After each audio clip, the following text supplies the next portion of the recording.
Hello, my name is Joe Vitale. I'm the recycling manager for the City of St. Petersburg. And I'm Jack Crooks. I'm the Environmental Services Manager, also with the City of St. Petersburg. May 29th, this Saturday, is National Learn About Composting Day, and we're going to talk about composting today. Joe, can you tell us a little bit about the city's program? Yeah, I want to just mention a little bit about the city's program. We started in July of 2019. It's been a tremendously successful program. We've delivered over 72,000 compost bins to the residents of the city. Anybody can sign up for a compost bin at stpete.org/compost, and it's usually delivered within a reasonable period of time. The only caveats to that, or the conditions, is that it's single-family homes, and it's open to the residents of the incorporated part of the city. So we've had a little issues with that, but those are the constraints around the program itself. Okay. I'm gonna check my notes here a little bit, guys.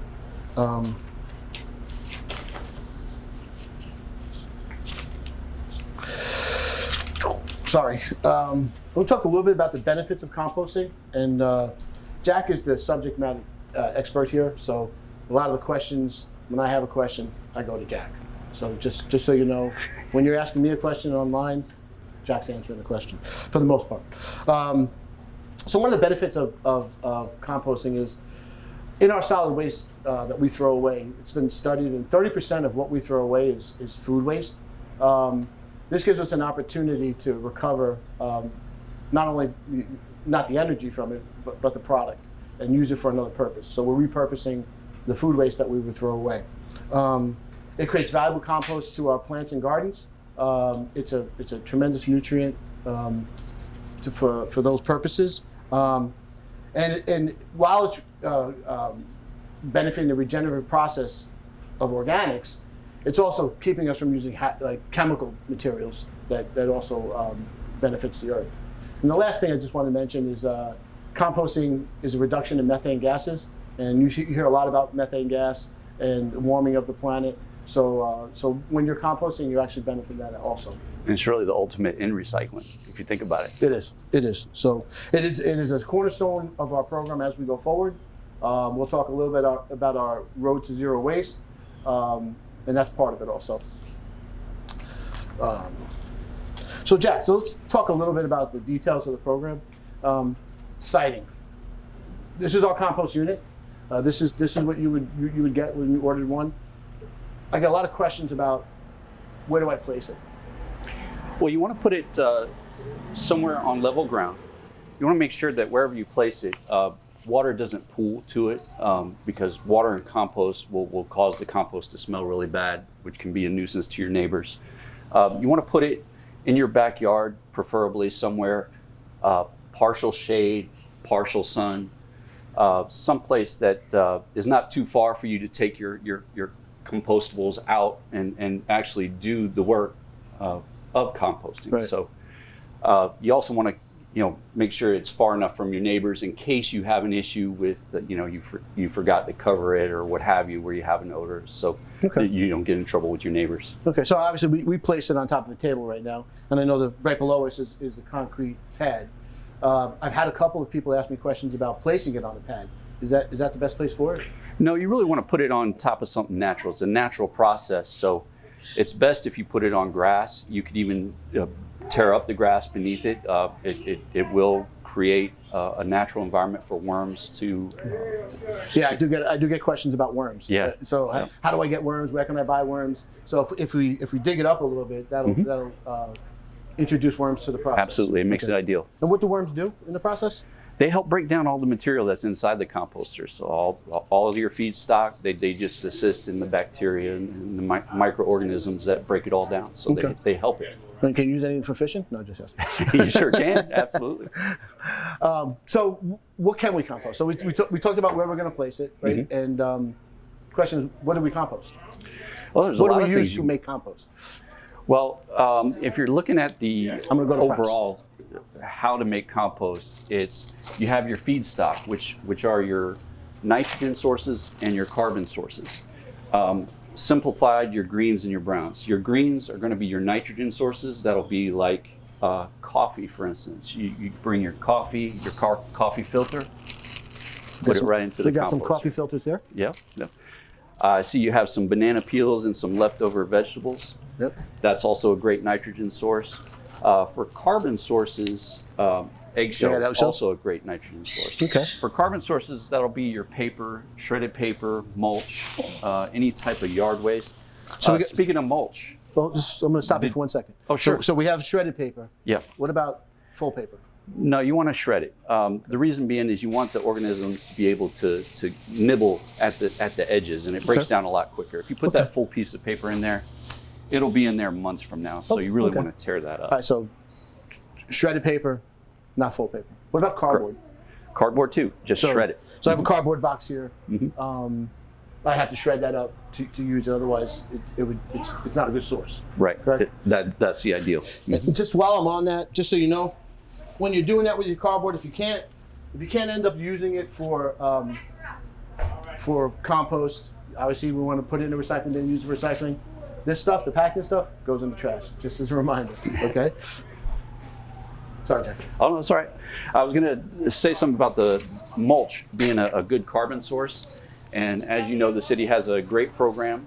Check it out. Go to our website, stpete.org/mulch, and you can find out a lot of information about that. Great. So we talked about what we can compost, what is good to make compost. What should we not use?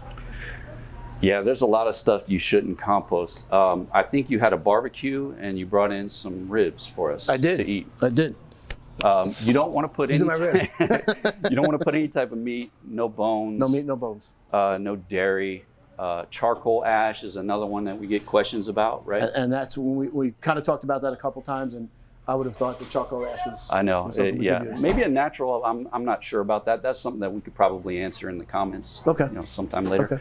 Okay. But also, you don't want to put any type of hazardous chemicals. Composting is the process of decomposing things. It's not going to break down everything, so you don't want to put anything hazardous in there. Dog waste. No pet waste. Okay, no pet waste. Pets eat different diets than cows and things like that. Manure that you would likely use for composting. Okay. So, And so we talked about the eggshells, but the eggs themselves, no good. no eggs. Okay. All right. Well, that's interesting. You did mention if you have any questions. So actually, during the Facebook Live today, if you have any questions, we'll be answering your questions on live if we can. If we can't, we'll get you that information. In addition to that, you can always reach us at stpete.org/compost, and we'll get back to you. Like I said, Jack will answer a question, I'll answer a question, but we will definitely get back to you. Okay. So now we talked about where to place it, what goes in, what doesn't go in. How do we compost? Yeah, that goes back to your feedstock. So you have your carbon and nitrogen sources, your greens and your browns. Those go into your compost. More important than that, though, you want to get air and moisture to your compost. Exactly. Have a watering can. If your compost gets too dry, put some water on it, get some moisture in there. And you want to introduce air into your compost. How do we do that? I'm glad you asked, Joe. The handy dandy pitchfork. It's the best way to turn your compost. Shovels will work, but it's a little more laborious than using a pitchfork. And I would recommend one with a lot of tines on it too. Okay. So, I love pitchforks, so. yeah. We've talked about that before. It's that farm history of yours. So, yeah. When I grew up in New Jersey, we had a lot of farms. We had a tree on our block, but that's. So when we're composting, I know like watermelon rinds. So just throw the whole rind in there, or do we got to chop it up, or? The smaller the pieces, the faster it's going to compost. Okay. And we talked briefly about keeping the location of this not too far away from so it's not a hassle to use it. But what about in the kitchen? I mean, should we have a little bin so that we're constantly emptying it? Because we're not going to run out to the composter every time we have something to. No, that's a to great add to idea. it. You can use a small trash can or small Tupperware, and just as you're cooking throughout the day and putting stuff that's compostable, put it right in that thing, and then at the end of the day, walk it out to your composter, pour it in, and stir it up. Okay. Stir it up. You mentioned stir it up. So that's what we use the pitchfork for? Exactly. Yes, Okay. sir. And when we're sitting around at the end of the day and we're talking about composting, you mentioned cover a couple of times. When you refer to cover, what does that mean? As you put the compostable items in your composter, you're going to be creating layers throughout.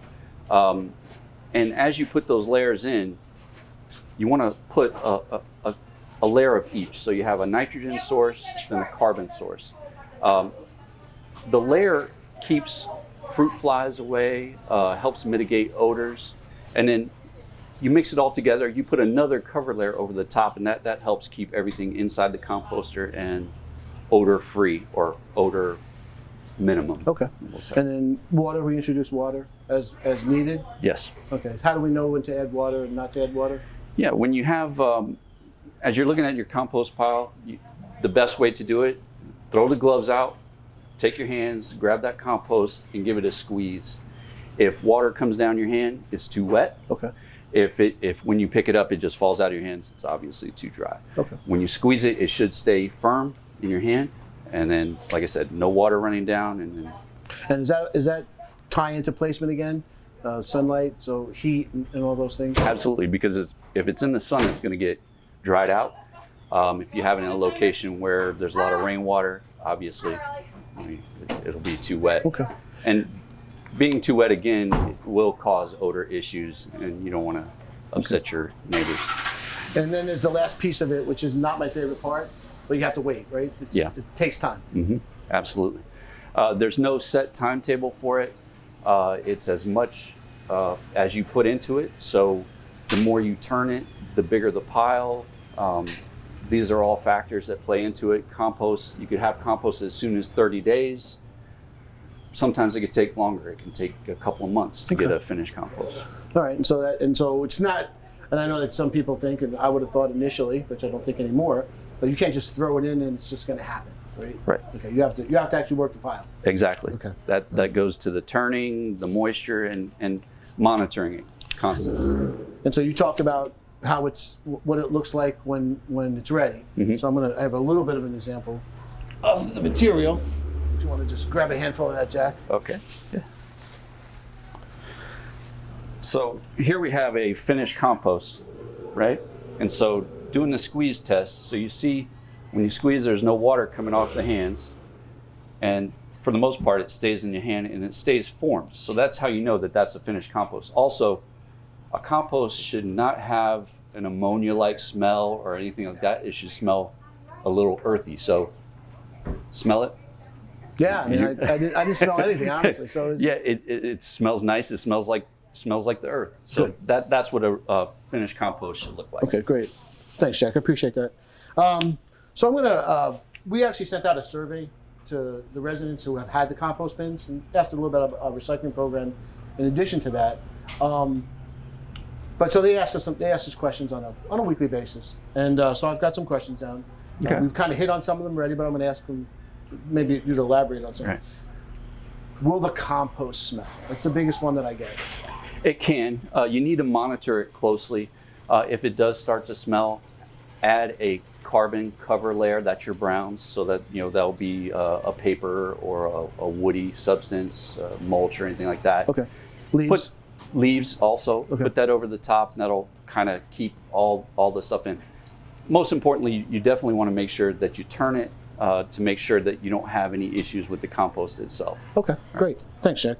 I know we talked about how long before your compost. That's another question that I get often. We kind of mentioned it already, that it's going to take time. It'll happen when it happens. Yeah. And it's really how we work the pile, right? Yeah. Stirring. I did want to ask you a question. We talked about adding water. And how do we know when to add water? I may have asked that already, but I want to ask it again. And how often should we turn it? Just same thing. You're just going to monitor it. The best way is to grab it by your hand, give it a squeeze. If it runs off, if you have water running down your hand, add some more carbon, and that'll soak up that moisture. Conversely, if it's too crumbly, then go ahead and grab your water can, add some water. I'm learning a lot, Jackie. Yeah, me too. So someone had mentioned to me that every time they add something to the compost bin, they turn it. Is that a good practice? Absolutely, yeah. Anytime you add anything to the compost bin, go ahead and give it a turn. put a layer over the top just to keep everything nice and odor free. Excellent, excellent. You mentioned fruit flies, so it actually comes up. How do we mitigate fruit flies? Well, they're attracted to the nitrogen sources, so that anything wet, fruit, things like that. So you want to just put a layer of carbon material over the top of it, and that'll help combat that fruit fly There's no issue. way to eliminate fruit flies, but No, not really. Okay. And that goes back to the placement. So if you put it far enough in your backyard, it'll help kind of keep the problem at bay in an isolated location. along those same line, rodents. That's another question I get quite often. How do we keep rodents from getting into the compost? There's a way to do it that if you look at the composter, there's a hole through the lid here. So that's how you get your finished compost out. And what you can do is you can take a stick or a twisty tie or something and just put it through here to tie that down so that the lid doesn't open. The screws? Yeah, now those go into the base of the composter and it gets screwed into the ground. That's to keep it from flying away. Okay, good. Right. Okay. And that'll also keep it on the ground, in close contact. Probably mitigate the rodents as well. Another reason for that would, we talked about placement, keeping it away from the house. So in essence, you're keeping rodents away from the house. Absolutely. Okay. Yeah. Thank you. So we talked about how moist the compost should be. Then you kind of mentioned that a couple of times. I think you've answered that already. Yeah. Why don't you just go give it another shot? Yeah, you want it to when you grab it in your hand, you want it to stay slightly formed in your hand without any water running down your hand, and that should be, if it's dry, it'll just fall right out of your hand. So that's when you know you need to add more water. Okay. If it's too wet, again, it'll run down your hand. Just squeeze it. Pitchfork, shovel, anything else that we could use to mix it? This is a I just composter's said that 'cause best friend. I wanted to bring the pitchforks back. Yeah, all right, there you go. That's a composter's best friend. So this is how you turn it, how you aerate it. Best Great. tool to have. Got a very specific question about oak leaves. Can we compost oak leaves? You can. I wouldn't recommend it. It takes a while for them to break down. They could be used in better applications. Actually, they actually make a really good mulch because they take so long to break down. I wouldn't put oak leaves in your composter. Okay. All right. Question that I get often is, can I donate my compost? I have a lot of compost. I use it for my plants. I use it for my garden. Is there somebody who will take compost as needed? As of right now, we've reached out to some community gardens. If I have some questions about that, we're going to continue to work that. But as of right now, we're not aware of any facilities that would take that material, unless you know of any, Jack. No, not off the top of my head, but I would recommend calling and reaching out if you do have some contacts and asking for it. Okay. Or find another application for them. Look around your house. Any house plants outside, just throw it on your grass. It's a great source for. Yeah, absolutely. It's a nutrient for the plants. Mhm. Okay. Another question I get is, can I get a second composter? That's a fantastic question. That means people are composting and they're buying into the program and they're doing all the right things. Right now, like I said before, we've got 72,000 that we've delivered. We still have 50 requests that we get per week for composters. So we're still going through that first pass of making sure that everybody has one. Hopefully some way down the road, we get to that point where we can deliver a second compost. But as of right now, that's not in the plan. Okay. Temperature. Is there a way to increase the temperature? Absolutely. Again, it's just part of monitoring the pile, adding air, adding moisture. The bigger the pile is, the better the heat you're going to get. If you only have this much compost, you shouldn't expect a whole lot of heat to come from that. You really want to get it pretty well filled up, and then just turn it, add water as needed. Okay, great. And that'll bring that temperature up. Okay. So like I said, if you have questions as you're doing this presentation, please ask them. We'll answer them live online. If you have questions after, you can always reach us at stpete.org /compost. And we'll answer your questions as quickly as possible. Yeah, okay. absolutely. Thanks, Jack. I did want to mention that on Earth Day this year, we rolled out St. Pete's Road to Zero Waste. Our original goal of 75% recycling was ambitious, but we're shooting for zero waste at this point. Yes, we are. And there's a couple of things that you'll see as we roll them out. One is we've added 6 R's. Okay, the first one being refuse. That means don't buy it. You don't need it. Okay, Exactly. if you don't need it, don't buy it. Reuse, repurpose. Right. Reduce. I'm going to mention something about reduce right after this. Recycle. Obviously, we recycle everything we can. Repair. Fix it. Right. It can be used again. And then the last R that we're talking about today is rot. Okay. That's Compost. That's the R. That's the last R. Okay. I talked about food waste a little bit. I just wanted to mention some statistics that we have. That 1/3 of the food waste grown for human consumption in the United States never reaches the stomach. Food waste represents $4.8 billion worth of food that is wasted. Food waste represents 18% of the U.S. farmland. Wow. It takes 4 trillion gallons of water to produce food that we don't use. The carbon footprint of U.S. food waste is greater than the airline industry. And the last one is the biggest portion of our food waste, like I mentioned before, is over 30% of what we have. Those are some big statistics. It's big statistics. Yeah. So composting actually mitigates that. Right? While we're not eating it, we are using it. And so I wanted to thank everybody. I wanted to thank our friends at the Sunshine Center here for allowing us to do this. Jack, you have anything to add? No, we're good. Thank you very much for tuning in, and we hope that you enjoyed this this information, and we hope that you enjoy and are successful in composting. Happy composting. Thank you.